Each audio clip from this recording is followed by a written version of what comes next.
fire of Torah is going to instead of this. But I believe over here is a good thing for us. After Tu B'Av usually is the beginning now of Rosh Hashanah, Yom Kippur. We have to start to.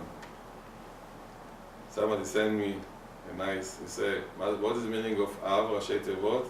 Elul Baderech. Elul is on the way. This is Nikra, the Av." So there is a mitzvah now, especially it says over here to learn at night. To put sometimes, if you learn 5 minutes till 10 minutes, add something at night from Tu B'Av and on. But I believe everything is all connected. Because there is so much craziness in this world, so much confusion.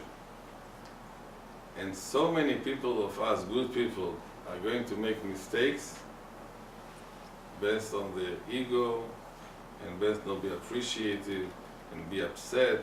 And when you're upset, it's not nice. Once I gave one of my students used to get very quickly angry, and he asked me for advice, what should he do? I told him, now Baruch Hashem, there are so many means of communication. When you become upset, record yourself and then look if it's after 1 week. So we did it. He told me, Rabbi, it's frightening. It was me. It's very dangerous. So I said, yes, it's you.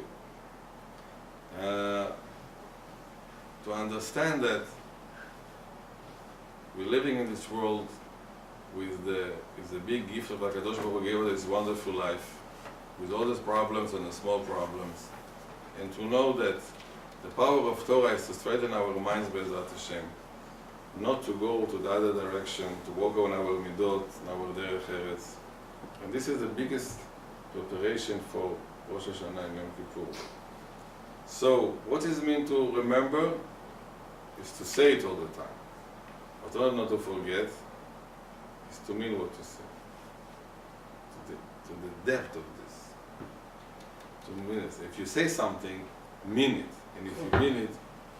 Well, I have a problem with this. Well, once you say it, you should mean it. Well, why do you need the second pasuk come and tell you that you should mean it?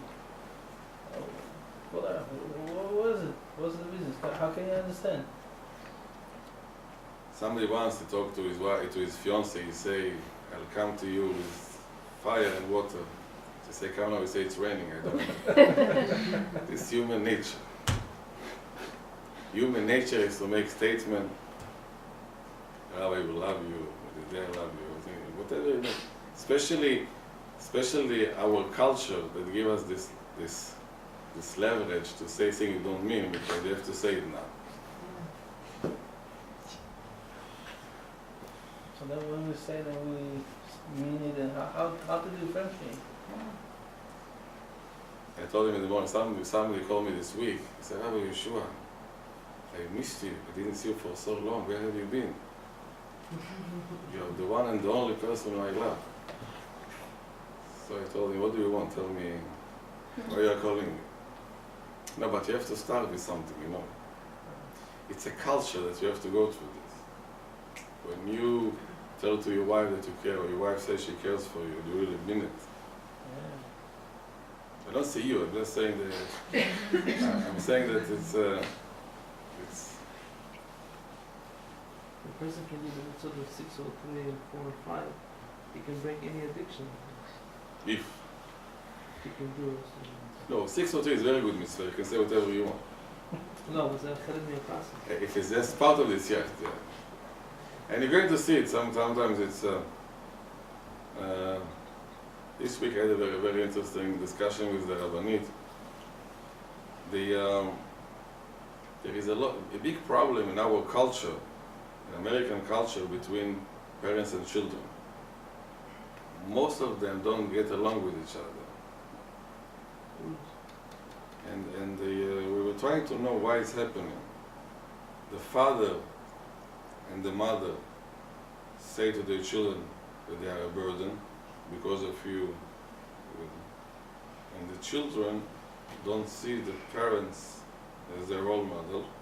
So on the paper is a father and he is the child. But the bottom line, there are two children. Because a father has to have fatherhood, mother has to have motherhood. But when the society look at the children as a burden, one of my students, she went to the doctor, she told her, how many children do you have? I have 5 children. They say, are you crazy? 5 children? And the culture over here is that children is a burden. So the result of this will be the children and parents, this will feel their burden, their burden. The first time they can run away, they're going to run away. And they're going to run away too. So they're going to see Mother's Day, Father's Day, in the funeral. But this is not called a family. So one of my students, they called me that she went after she had 5 children. She went to the doctor said, I have to tie you tubes because it's no this. They say, why, what happened? Everything is okay. You are crazy, 5 children.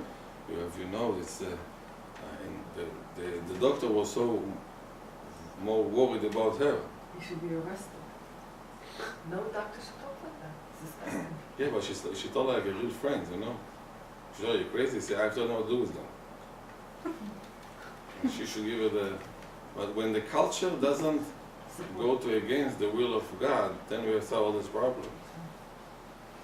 Okay, it's very late. Let's make a... Whoever talks to my wife, and my children home, and they say, why they're not in daycare? I said, we should spend some time with kids, at least in the summertime. Everybody said, are you crazy? What do you do with them? Well, it's... Baruch Hashem, if you really come to the point that you believe and you're there, then we're going to, then it's a very big progress in life. Because then it's become, Zachor v'lo tishkach, let's go together. Let's conclude. May Hashem bless us Amen. with a lot of energy to live our life and to bring our neshama pure. And say to HaKadosh Baruch Hu, whatever you ask us, we did it. And thank you for the beautiful life that you gave us. Can you tell us also how to do it? What? How to bring the Neshama pure to us? As I told, we spoke about 1 hour about it now. The idea is just to be appreciated all the time, and when we learn something, to implement it with the purest level. And if you have extra time, and you add it to your learning Torah, with the Avodat HaMidot, this is the perfection. Avodat HaMidot and Torah. Don't be judgmental beside yourself. And be nice to people around you. This is what Hashem really likes. Shavua Tov. רבי חניה בן הקשור מרצה הקדוש ברוך הוא